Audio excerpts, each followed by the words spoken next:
Thank you very much, sir. I begin thanking all the 19 speakers who have participated in this, 18 speakers who have participated in this debate.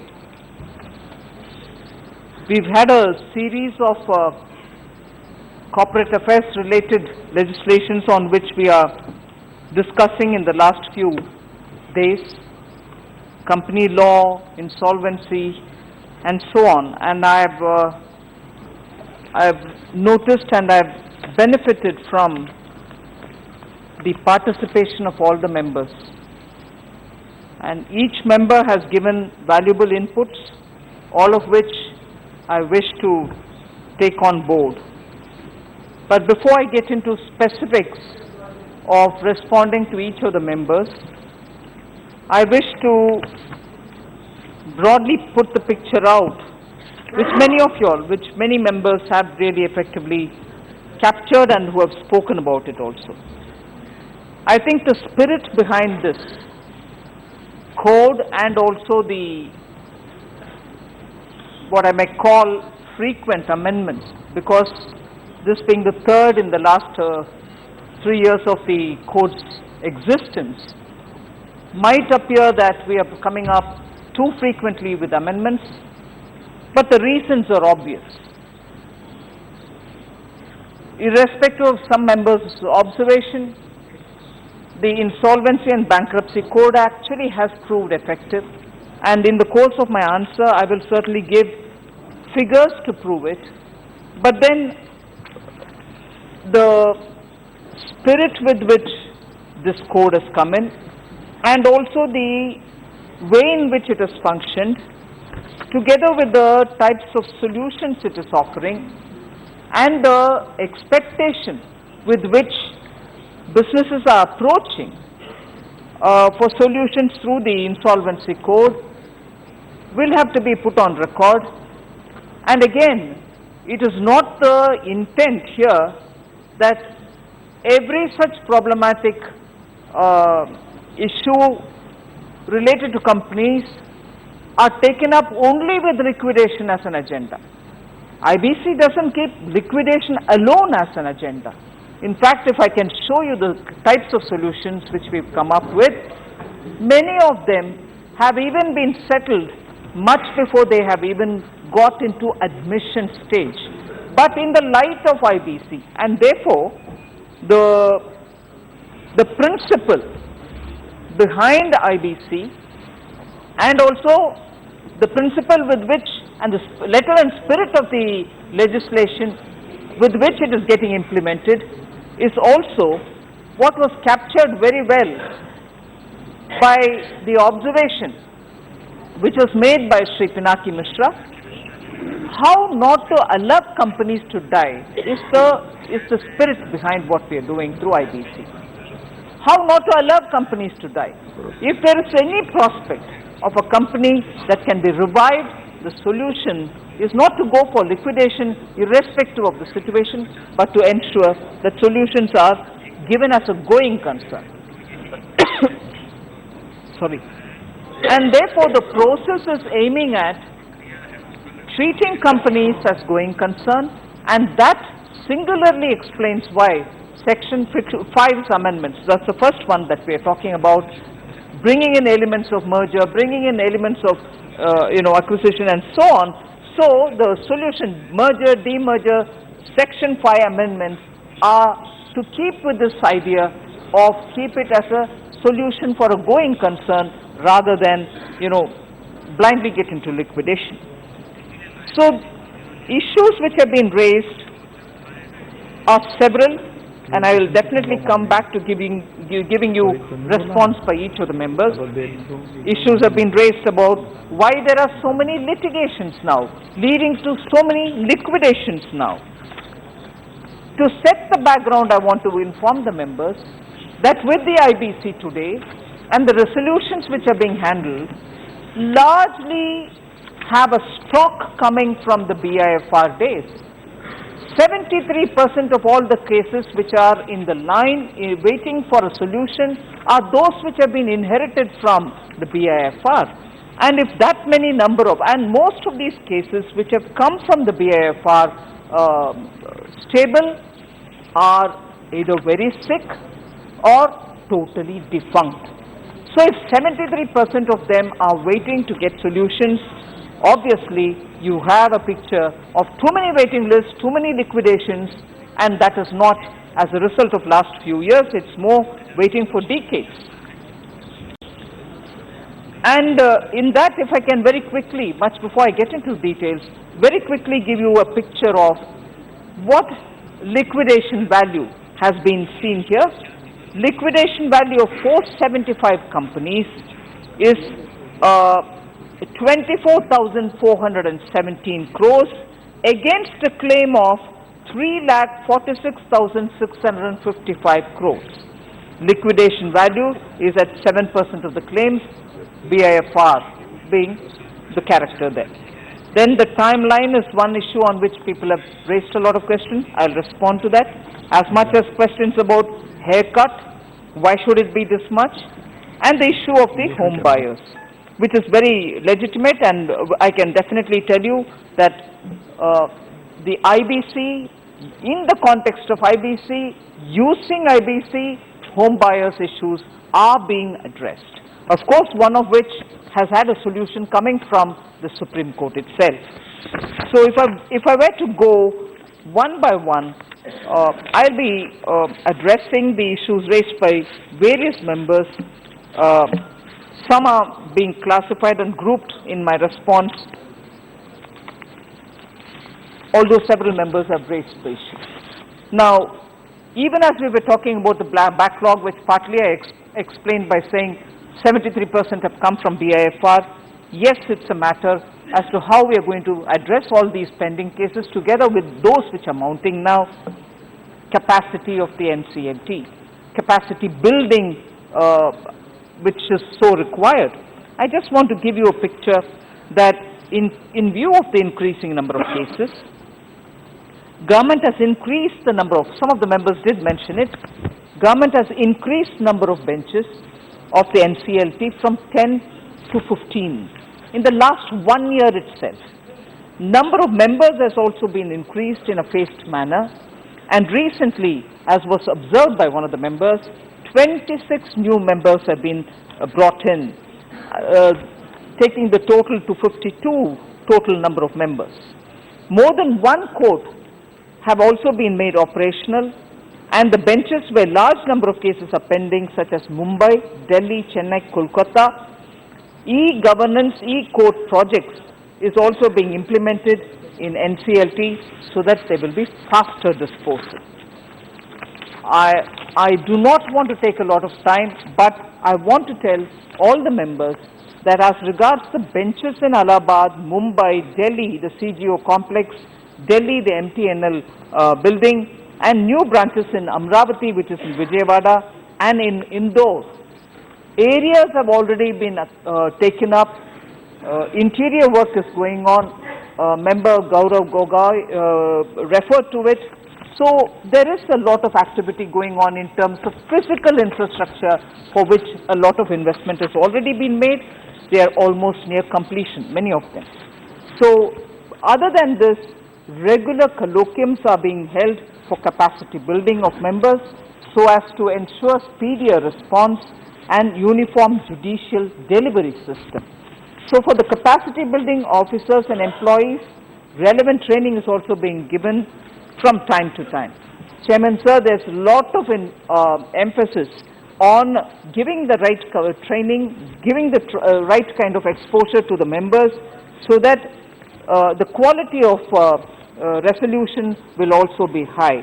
The National Law University's participation in training is also very well recognized. On the resolution professionals, Sir Speaker, many of the members have raised questions. I'd like to just say the IBBI registers and regulates professionals. They are CAs, chartered accountants, cost accountants, CSs, and advocates with at least 10 years of experience, and therefore we don't expect any dilution in the quality of the resolution professionals, and they also pass an examination which is conducted by IBBI. They have pre and post registration training. So in a way, the capacity issue, both physical capacity and also the training requirements of people are being attended to. So I just want to draw to your attention a point which I briefly mentioned earlier, that IBC is now recognized for its constitutional validity, for its effectiveness, and globally we are seen now as a country which is serious about resolution, corporate affairs matters, and also looking at company affairs in such a way that there is a positive approach. Many members have referred, particularly in the context of the tragic incident which has happened in Karnataka, Bangalore, of an entrepreneur taking, unfortunately, end to the problem by committing suicide, or I do not know. I mean, I'm just using the word loosely because technically we'll have to wait for the inquiry to get over, but resorting to a very, very tragic end. But in that context, I want to say the role that this particular code will play in terms of resolution is something which all of us will have to put our energies together to make it possible, so that business failure, I think Jaydev Gallaji referred to it, business failure in this country should not be tabooed. It should not be looked down upon. It should not be treated as a curse. On the contrary, through proper, legitimate resolutions, we should give an honorable exit from business if that is what the entrepreneur wants, or a resolution to the problem so that the concern can be a going concern with newer equity participants coming into the picture. So the spirit, the letter and spirit of IBC and the frequent amendments which are coming in response to the developing situation outside are all in keeping with this spirit. So our wish, the government's desire is to be able to provide simpler and a fairly considered solution within the statutory framework that we have given ourselves. So in that way, I want to just put before the honorable members, respected speaker, sir, that the number of cases which have been disposed before admission itself, and this is post IBC coming into being a law of this country, that itself indicates to you both the number of cases and also the number of the amount which has been retrieved and dispersed to big and small creditors. The total number of companies cases which have been disposed of under section 7 are 894. Under section 9, 5,102. Under section 10, 83, a total of 6,079 cases, large and small, have all been disposed of even at the point in time of admission, entry. And this data is up to end of February, 28 February 2019. And what is the amount which has been used for dispersal in all these cases? 2,84,000 crores have been retrieved for dispersal, and therefore you can see what kind of a behavioral change is happening in terms of resolution, where there are issues about whether the company can go on or whether the company has to go for liquidation. Compare it with the days when they were waiting as sick companies under SARFAESI or even the laws which existed before. So this actually has helped us to bring in a behavioral change. People have hope and they expect to have the problems resolved, and the concern which many members expressed. Now if you're going for liquidation, what happens to people who are working there? No, that's not the driving principle. If there is life, if there is a possibility of reviving a unit, revival is given the chance. Thereby, once the whole matter is settled down, it can be run as a going concern, which means the laborers, the employees, all of them are going to be taken care of. They are not going to be thrown out. So the resolution spirit itself is to keep it as a going concern. So I want to take the instance, without naming the company, I want to use this as an example to say, by taking this route through the IBC, is there a loss in terms of what is being paid to people? Not at all. If you look at it, this particular case which was resolved earlier, liquidation value was only 9 crores. Claims of financial creditors was up to 900 crores. Realization for creditors, 54 crores. Realization percentage of claim, 6%. Whereas realization as a percentage of liquidation value is 600%. The company was in BIFR for a decade. Because of IBC, company revived and creditors got 600% of the liquidation value. That's the achievement of IBC. I don't want to say that's the end of the story, but by constantly sharpening, bringing in greater focus and bringing in purpose-serving amendments, we have achieved and we shall continue to achieve, with the cooperation of all the members, a certain kind of culture in the dispute resolution mechanism. Without the IBC, sir, creditors would have got only 1% of the 9 crores of their claim. So that underlines the need for us to be able to keep this alive, keep this relevant to the developments which are happening in the markets and in the economy, and bring in timely this particular thing, this particular set of resolution. I'm grateful to all the members of in the House. All the members have received it in the context in which it's being brought in. So if there are some areas which require greater clarification, greater interpretative explanatory notes, we had to bring it in. Otherwise, you had treatments of all kinds of creditors as being equal, which is unacceptable. So, Sir Speaker, I would want to underline the importance of this set of amendments that we are bringing in the context in which we are bringing in it. Now, again, Speaker, Honorable Member Gaurav Gogoi spoke about haircuts, and later many other members also spoke about haircuts. So here, the government doesn't play a role. It is the Committee of Creditors who takes a resolution plan.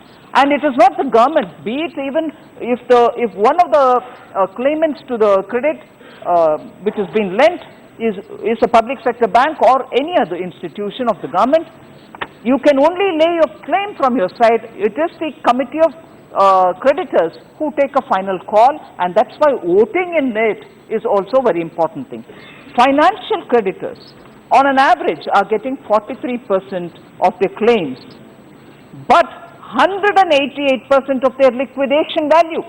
188%, this is after rescuing a company and bringing in a behavioral change. So this is a very important point when you're talking about haircut. Many examples have been quoted, but the logic behind it is to make sure that we revive the company. But when liquidation becomes inevitable, we do that. So there were quite a few members who spoke about what's the status of the corporate insolvency resolution process, that is the CIRP under the Insolvency Bankruptcy Code. As on 30th June 2019, sir, I'd like to say that 120 CIRPs have yielded resolution till date. 120 have yielded resolution. The status of the CIRPs as on 30th June is, I'll present it to you now. Those which have been admitted are 2,162. Closed on appeal or review or settled matter is of 174 cases. Closed by withdrawal under Section 12A are 101.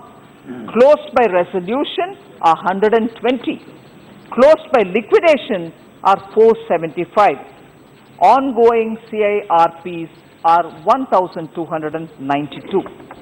Now, another set of statistics which will be of very relevant as a part of my response, because many members have raised about the number of days that cases wait. I would just want to say ongoing CARPs, which I just read out, is 1,292. More than 330 days, those which have waited, are 335.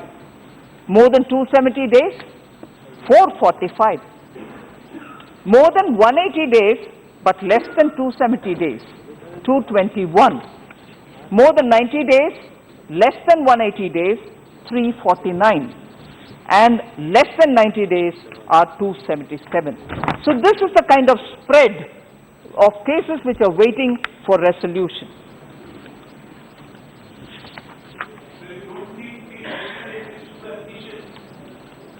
Well, with the additions being made to the capacity of the NCLT and also the resolution professionals, I don't think it is too ambitious. Sir, some members did raise the question of the 12 large accounts. I just want to give a picture of that, because the 12 large accounts were initiated by banks. Resolution attempts for them have been initiated by banks. Together they had an outstanding claim of 3.45 lakh crores as against liquidation value of 73,220 crores. Of these, resolution plan in respect of 6 CDs have been approved. Due to failure of implementation of approved resolution plan in Amtech Auto, I'm not sure if Professor Saugata Roy or one of the members referred to that particular case, Amtech Auto Limited, the process has restarted in it. Other accounts are at different stages of the process. The outcome of 6 large accounts that ended with resolution plans is as under. Electro Steels Limited, realization by all claimants as a percentage of liquidation value, 183.45. The successful resolution applicant, there's a list of names, I'm not reading for each one of them, unless if you want it. I will give you. Yeah, but sure. Bhushan Steel, sir? हाँ. उनको प्रतिवेदन पूरी कहाँ पढ़ते हो आप? ठीक है जी. कॉपी भेज देंगे आपको, विद्वान मान्य सदस्य कॉपी भेज देना आपको, कॉपी भेज देना उनको. हाँ, कॉपी भेज देंगे. भेज रहे हैं आपको. I've already explained as to what constituted the backlog, so I'm not going into the other large ones. 73.42% have all come from the BAFR table, and they are not going concerns, and therefore high level of liquidation. Sorry? I have a direction from the speaker that I can write. जवाब मत दो आप. माननीय मंत्री जी, आप माननीय सदस्य का कोई जवाब मत दो. Oh, ठीक है sir. Makes my job easy, sir. Sir, आप जब स्पष्टीकरण करेंगे, जब पूछना ना आप. माननीय speaker sir, there were questions asked about what happens when a resolution applicant does not fulfill his obligations, the provisions of the resolution plan, for instance. So, action can be initiated against such resolution applicants. The board has also initiated action against such resolution applicants in case they didn't turn up afterwards. So, the regulation also provides for performance guarantee to be brought in by the resolution applicant even at the stage of, finalizing the plan. So there are checks and balances in the system with which we ensure that applicant who has successfully responded to the resolution plan continues and sustains his interest in the thing. This housing resolution has really attracted a lot of attention, and members have expressed their concern about how that is going to be addressed. I want to clearly mention, sir, the committee of creditors have been empowered. The COC is endowed with the duty of working in the interest of all stakeholders. As per Section 334, the COC may approve a resolution plan by a vote of not less than 66%. I am grateful to Member P.P. Chowdhury, who also spoke in detail about it. 66% of voting share, considering the feasibility and viability of the plan and such other requirements of the specified, as specified by the board. Now, in this category, definitely you have a lot of home buyers. Member Supriya Sule did ask a very relevant question, saying, how are you going to have them all come together? They're also scattered. Yes, the resolution professional, together with the committee, will have to issue notices, get people come to respond and take their response, only then go represent them. And the question which you also further asked, and one of the member later asked also, for those who voted in favor of the resolution plan, you're going to give them their flat or the money as they choose. But what happens to those who have voted against? Even for them there is a provision to be treated at par with, if the resolution plan would stick to Section 53, the waterfall and the waterfall mechanism, whatever is expected to be given to them as per that waterfall mechanism will be definitely given, irrespective of the fact they voted in favor or against. So that is already here. There is one thing which I'll definitely take this opportunity, Speaker Sir, to talk about Jet Airways. A lot of members said, now it's gone to an international court, what is going to happen? I just want to underline the fact that the stakeholders, the debtor or creditor, are free to work out a resolution. They don't need to work out a resolution which is only through the IBC. They are not obliged to use IBC. IBC is only optional. And as regards the case which has gone to Netherlands or some other country, they had a company there, so they are being approaching that court there, and therefore here we are looking at the context through the IBC. And in that, I just want to add one more line. The Insolvency Law Committee has recommended UNCITRAL model for cross-border insolvency. This is under consideration of the government. The Law Minister is here, so I am expanding on it. Section 234 and 235 provide for agreement with foreign countries. This is a bilateral arrangement. It has not been operationalized yet. Jet Airways, I'm coming there. Jet Airways has some office in Netherlands. Based on that, Netherlands court has admitted for bankruptcy. While admitting Jet Airways, the NCLT has refused to recognize Netherlands proceedings. NCLT this order has been appealed to the NCLAT. So that's the status on the Jet Airways matter. There was a talk about fee being charged. Is the fee being very high? Are we going to charge this higher fee for these kind of resolutions? No two CIRPs are comparable, and therefore fee cannot be prescribed high or low. Even if we intend to give a lower fee because it might affect the resolution itself, I think Honorable Member Kanimuri said 1 lakh, if the whole thing is only 1 lakh and you charge 25 to 20,000, what happens? For small debtors, this becomes a big issue. But only because each case is so different, it is difficult for government to establish and prescribe a fee. The amount of default has no bearing on the amount of work involved also by the CIRP. So in a way, why do we not fix up, not only because of the size, but also the work remains the same. So both ways we can't fix up the fees. अब माननीय मंत्री जी स्पष्टीकरण दे लें कुछ, उसमें जवाब देना आप। क्लेरिफिकेशन के टाइम बोल देना। हाँ, प्रोफेसर सोगत राय जी, हाँ बोलो आप। प्रोफेसर सोगत राय जी, बताओ आप। Yes, I want to ask. Professor Sogat Rai. So for all the Speaker sir, if I understand Yes, she has you not right, completed. for all the clarification seekers, you want me to write to them separately and conclude now. I hope the sense of the House is that, because there's another bill waiting, I shall conclude, Yes. and I seek all the members and Yes. their support in passing this.